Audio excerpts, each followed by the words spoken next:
आत्मा के लिए जैसा समर्पण चाहिए हमारे अंदर वैसा समर्पण नहीं आ रहा है। हमें जैसे तत्वों की श्रद्धा चाहिए वैसी श्रद्धा नहीं हो रही है।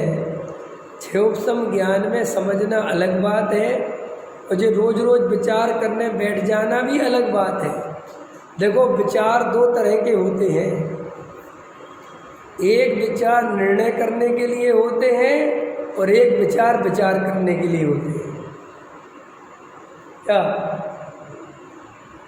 जब अपन को मकान लेना हो और अपना बिक गया हो तब अपना देखने का स्टाइल अलग होगा, और अपना मकान बिका नहीं हो, खाली बाजार में रेट पता करने या देखने या चलो देखें क्या चल रहा है इस अपेक्षा निकले हो तो तुम्हारा देखने का स्टाइल अलग होगा।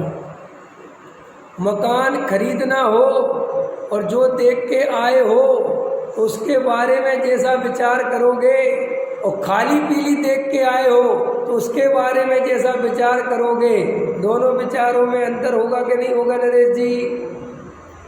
ऐसे ही अभी आत्मा की सच्ची प्यास होगी तब जो तत्व विचार करोगे वो अलग होगा, और तत्व विचार करना चाहिए, क्योंकि तत्व विचार के बिना सम्यक दर्शन नहीं होता। इस भाव से करोगे तब वो तत्व विचार अलग होगा। अब बताओ दोनों में से कौन सा करते हैं?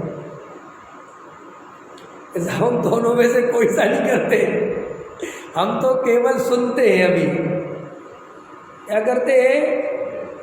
तो सुनने से तो कभी होगा ही नहीं, लेकिन अगर तत्व विचार भी ऐसे ही उथला उथला करोगे तो कभी नहीं होगा।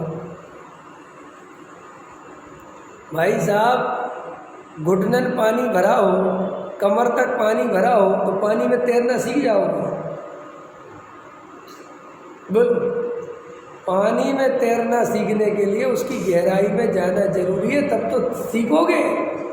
ऐसे ही तत्व विचार ऊपर ऊपर करने से आत्मा नहीं मिलता, क्योंकि आत्मा बहुत अंदर छुपा हुआ है और उस पे जे मोह राग देश की परतें चढ़ी हुई हैं, कसाय की धारा बिल्कुल अंदर चल रही है। उस सब को वेद ज्ञान के बल से चीरता हुआ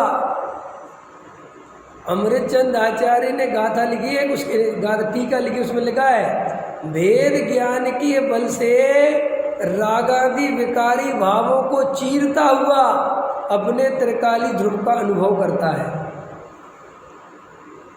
जैसे कैमरे की फोटो केवल बॉडी की फोटो लेती है और एक्सरा इस बॉडी को पार करते हुए, समझ में आया, अंदर का लेता है, और एमआरआई वो और ज़्यादा गहराई में जाता है। ऐसे ही श्री गुरु कहते हैं वेद ज्ञान तीन तरह का। एक वेद ज्ञान तो शरीर अकेले से कर लिया और अपने को सम्यक दृष्टि मान लिया, सो कोई काम का नहीं है।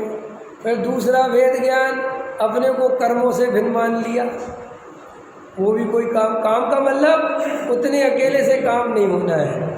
फिर तीसरा राग आदि से भिन्न हूँ, मैं तो ज्ञान दर्शन में ही हूँ, इस वेद ज्ञान अकेले से भी काम नहीं होना है। इन तीनों वेदों ज्ञानों का फिल्टर लगा के जब चौथा अभेद ज्ञायक भगवान आत्मा को सीधा पकड़ता है, एक अभेद की अनुभूति में उतरता है, एक अखंड ज्ञान ज्योति की अनुभूति में उतरता है, एक अभेद आत्मा का दर्शन करता है। सब विकल्पों को मैं ज्ञान हूँ, मैं दर्शन हूँ, मैं चारित्र हूँ, मैं आत्मा हूँ, ऐसे विकल्पों को भी छोड़ता हुआ केवल अपने होने को, केवल अपनी सत्ता मात्र को, केवल चैतन्य मात्र सत्ता को अनुभव करता है, अभेद की अनुभूति करता है, वो ही सम्यक दृष्टि होता है।